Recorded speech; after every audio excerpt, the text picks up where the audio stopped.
Hello दोस्तों, स्वागत है आप सभी का हमारे एजुकेशन प्लेटफॉर्म शिक्षा नोट्स में। आज है 14 जनवरी 2026 और आज की इस वीडियो में हम करेंगे डेली करंट अफेयर्स के कुछ इंपॉर्टेंट क्वेश्चंस। तो चलिए शुरू करते हैं। हमारा पहला प्रश्न है, पंजाब सरकार ने हाल ही में कौन सी नई शिक्षा नीति पेश की है? तो इसका सही उत्तर है option number C, Punjab private digital open university नीति 2026। पंजाब सरकार ने Punjab private digital open universities policy 2026 को मंजूरी दी है। यह भारत की पहली डिजिटल ओपन यूनिवर्सिटी नीति है। इसमें शिक्षा पूरी तरह ऑनलाइन और ओपन डिस्टेंस लर्निंग मोड में होगी। दी जाने वाली डिग्रियां यूजीसी और एआईसीटीई के नियमों के अनुसार मान्य होंगी।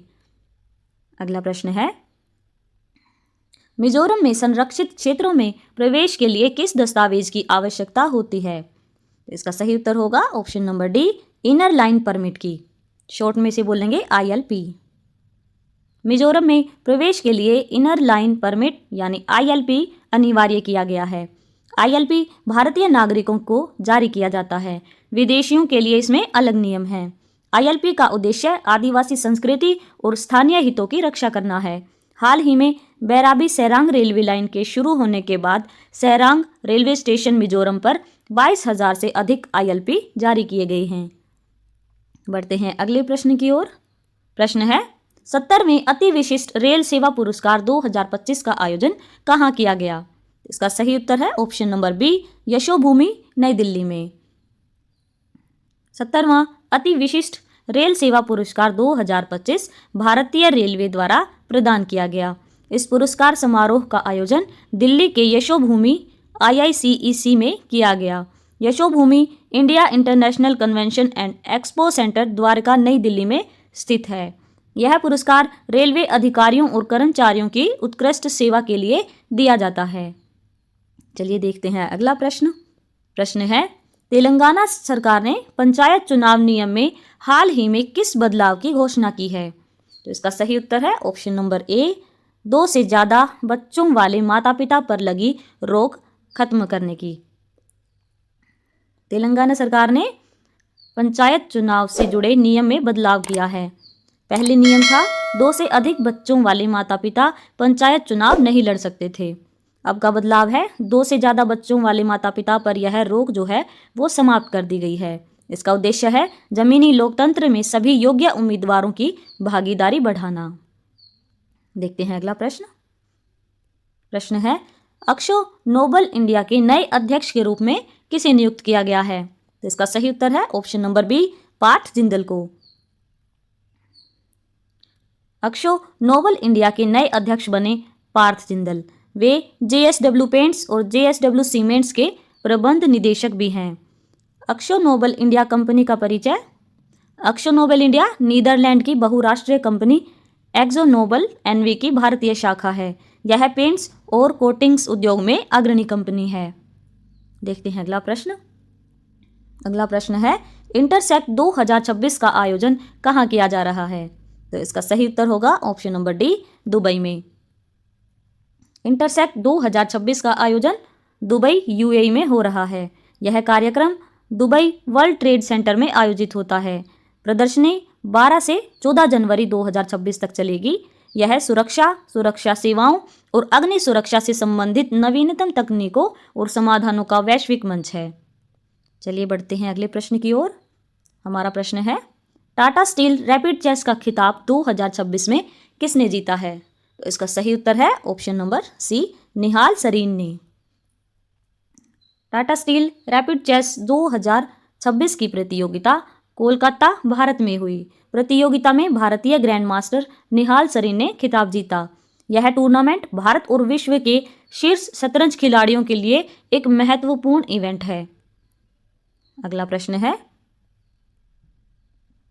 केरल सरकार ने अरलम वन्यजीव अभयारण्य का नया नाम क्या कर दिया है? तो इसका सही उत्तर होगा option number A, Aralam butterfly century.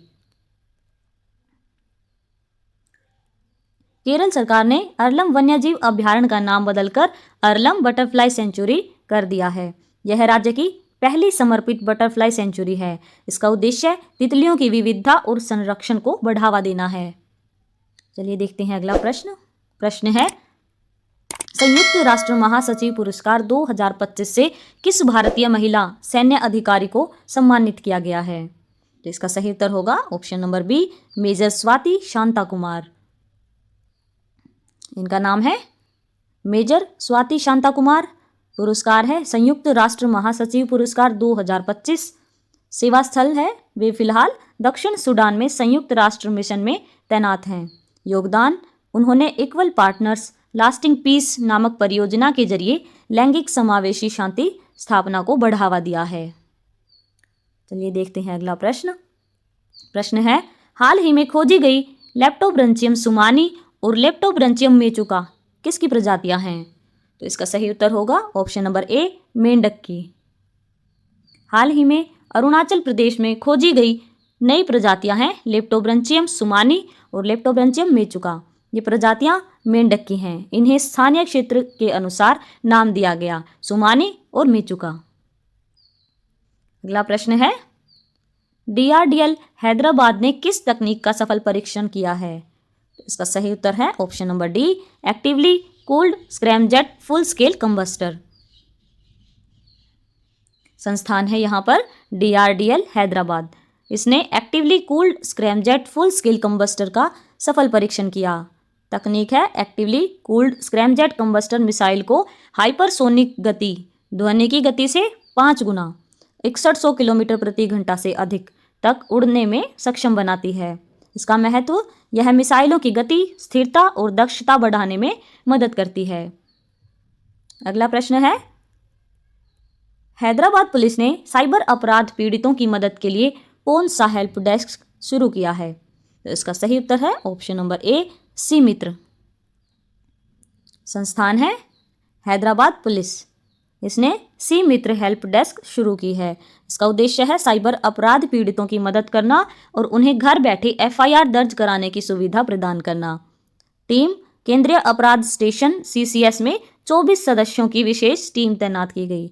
लाभ, पीड़ित ऑनलाइन शिकायत दर्ज कर सकेंगे और त्वरित सहायता प्राप्त कर सकेंगे। तो फ्रेंड्स, वीडियो के लास्ट में आपके लिए 2 प्रश्न हैं जिनका उत्तर आपको कमेंट बॉक्स में देना है। तो इन्हीं प्रश्नों के साथ आज की हमारी वीडियो यहीं पर समाप्त होती है।